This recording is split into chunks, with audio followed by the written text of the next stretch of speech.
होता है, ठाकुर जी का भक्त ही तुलसी का पौधा लगाता है। जो ठाकुर जी का भक्त नहीं है वो बेशरम लगा ले तो क्या कर सकते? जो ठाकुर जी का भक्त नहीं है वो बेशरम लगा है, गुग्गा दूसरे लगाता रहता है। वो जो ठाकुर जी का भक्त है वो क्या करता है? तुलसी का पौधा लगाता है। हनुमान जी ने तुलसी ने पौधा देके तो राम राम की अंदर से आवाज आ रही थी, सीताराम सीताराम की आवाज हनुमान जी वही ठहर गए। देखिए ध्यान रखिएगा, यदि आपके घर में तुलसी का वृक्ष है, पौधा है, आप गमले में लगा करके ये जो बाउंड्री रहती है ना घर की, उस पर रख दीजिएगा। कोई आता जाता भी दर्शन करे वो भी पाप मुक्त हो जाता है। यदि कभी संत ब्राह्मण आएगा, उसको प्यास लगी होगी, आपके घर में वो तुलसी का पौधा देखेगा, अवश्य ठहर जाएगा। इस घर में कोई बेशरम रहता है। और कुत्ता पालते हैं तो देख करके भाग जाते हैं, भाग जाते भाई कौन करने जा भाई छाती को कटा काट। इसलिए तुलसी का पौधा लगाना अवश्य है। हनुमान जी कहाँ ठहरते हैं? जहाँ तुलसी के पौधे लगे हुए हैं, राम राम की आवाज आ रही है, संत वहीं रुकते हैं जहाँ राम राम की आवाज आती है, राम राम जपा जाता है, उनके कानों में पड़ता है, वहीं संत ठहर जाते हैं। हनुमान जी ठहरे, विभीषण जी आए, राम राम जप रहे हैं। हनुमान जी ने परिचय किया, विभीषण ने आप कौन? कई हम रामदूत हैं। आप कई हम लंका नरेश के भाई हैं, रावण के। ठीक है, कैसे? कई हम सीता जी की खोज करने आए। हनुमान जी बोले तो सब ठीक है, आप ये बताइए हमको कि आप राक्षसों के बीच में कैसे रहते हैं? आप इधर राम राम जब रहे, तुलसी के पौधे भी लगाए। तो विभीषण जी कहते हैं कि सुनो पवन सुत रहन हमारी, जीवित स्नेह मो जीव विचारी। हे हनुमान, मैं ऐसे रहता हूं इधर जैसे दांतों के बीच में जिभ्या रहती है। जिभ्या कैसी रहती है? जैसे कि दांत कितने कठोर होते हैं, और दांतों के बीच में यदि जिभ्या आ जाए, जीभ आ जाए तो काट लेती है। ये किसका स्वभाव बता रहा हूं? दांत का। वो जिभ्या का स्वभाव क्या है कि जब दांत में कचरा फंस जाता है, जब तक निकल ना जाए, जब तक जीभ आपकी उधर ही पहुंचती है, जिभ्या की नहीं पहुंचती है। ये जिभ्या का स्वभाव होता है। तो विभीषण जी कहते हैं, हे हनुमान जी, मैं ऐसे रहता हूं जैसे दांतों के बीच में जिभ्या रहती है, राक्षसों के बीच में रहता हूं। उनका स्वभाव अलग है, मेरा स्वभाव अलग है। हनुमान जी लगी, वो तो सब समझ में आ गया। लेकिन रावण तो आपके महल में आता होगा ना विभीषण जी, तो आप एक तुलसी लगाए हुए हैं, राम राम जप रहा। विभीषण जी बोले आया था एक बार, रावण बोले फिर? बोले हमने भी बोल दिया था। कहीं कहा बोल रहा हो तो तुमने? बोले हमने बोल रहा तो बोले हम राम राम जप रहे थे। तो रावण बोला क्यों, तुम राम राम को क्यों जप रहा है? तो बोले हमने बोला दास से है तुम्हारा नाम, उमा से है मंदोदरी को नाम, महाराज हम तो तुम आओ भाभी जी को नाम जप रहे हैं, इसलिए बोले लौट के आती नहीं अब। हनुमान जी बोले हो तो महाराज आप भी पीछे। और हनुमान जी बोले वो तो ठीक है, लेकिन आप हरि के बहुत भक्त हैं। कहीं हाँ हम हरि को तो सदा जपते हैं, लेकिन हरि के अभी दर्शन नहीं हुए हैं।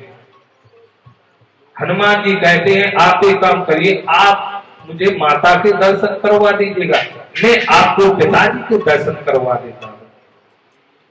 आप मुझे मां से मिला दीजिएगा, आप भी संत मैं भी संत, आप मुझे मां से मिलाइएगा, मैं आपको पिताजी से मिलवा देता हूं।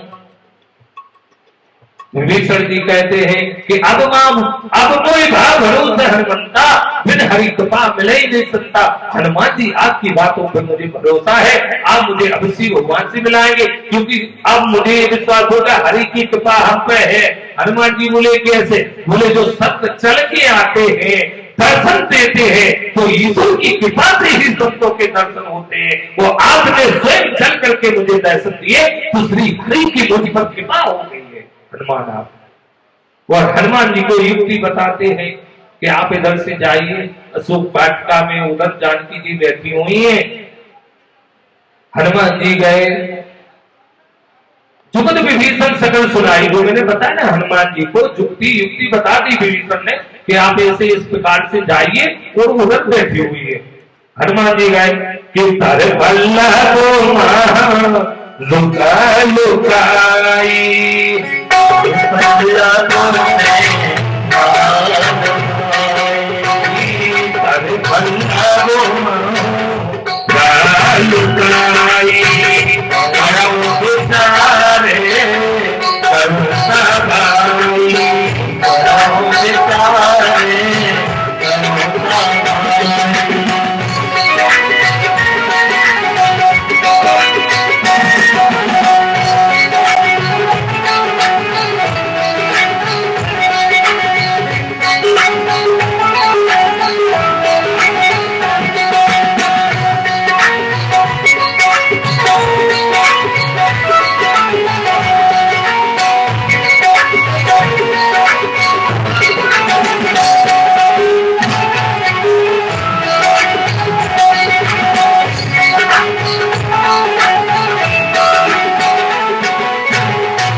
लुकाई करो विचार करूंगा भाई, यही अवसर रावण कहे आवा संग नार के बनावा।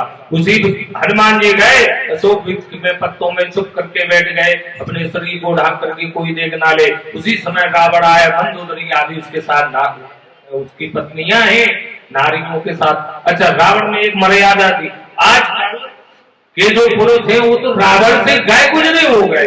रावण जब भी सीता जी को डराने धमकाने समझाने आता था, मंदोदरी को साथ लेकर के आता था, और अपनी जो उसकी नारी थी, रानियां थी, उनको लेकर के आता था। मर्यादा में इतना तो कम से कम था कि सीता जी को समझाने आ रहा है, जानता था कि भगवती आदि शक्ति जगत जननी माँ है, इनके पास हम अकेले नहीं जा सकते, अकेले जाएंगे तो एक क्षण भर में हमको भस्म कर देंगे। तो सब नारियों को लेकर के जाता था रावण। रावण समझाता है सीता जी को, धमकाता है, और जब सीता जी कहती है दुष्ट सुन, तुझे हमारे प्रभु राम के बाणों की याद नहीं है, एक ही बाण में तेरा स्वाहा कर देंगे। तिन धर्म उठ कहत दे दे, तिनका का सहारा। देखिए, कभी भी ऐसी कोई आपत्ति किसी पे आन पड़े तो कभी भी अपना संतुलन नहीं खोना है। रावण ने तरह तरह के यत्न करे जानकी जी को डराने के, समझाने के, सब कुछ एड़ी चोटी से दम लगा ली, लेकिन सीता जी के दिन धारे ओटे कहते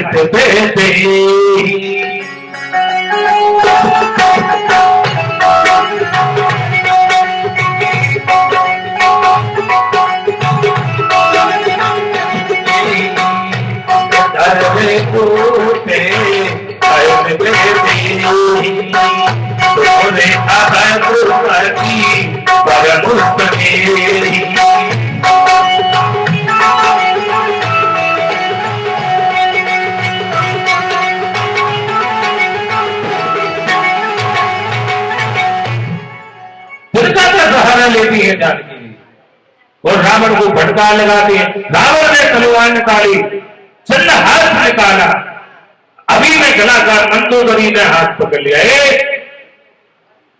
शर्म नहीं आती है स्त्रियों के सामने? स्त्रियों पे हाथ उठा, वीरता नहीं बताता, स्त्रियों पे हाथ उठाता वो वीर होता है क्या?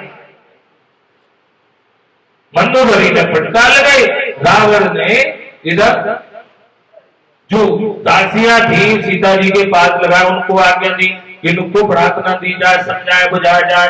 मास दिवस महु कहा न माना, तुम्हें मारो कार्य के पाना। 1 महीने का मैं अवसर देता हूं, आप लोग समझाइए, नहीं माने तो मैं सीता जी का वध कर दूंगा। रावण ऐसा कहकर मंदोदरी आदि सबको लेकर के चला गया। सीता जी विलास करती है, भगवान ने मेरी सुध बुला दी है, अग्नि की व्यवस्था की जाए, मेरी चिता बनाई जाए।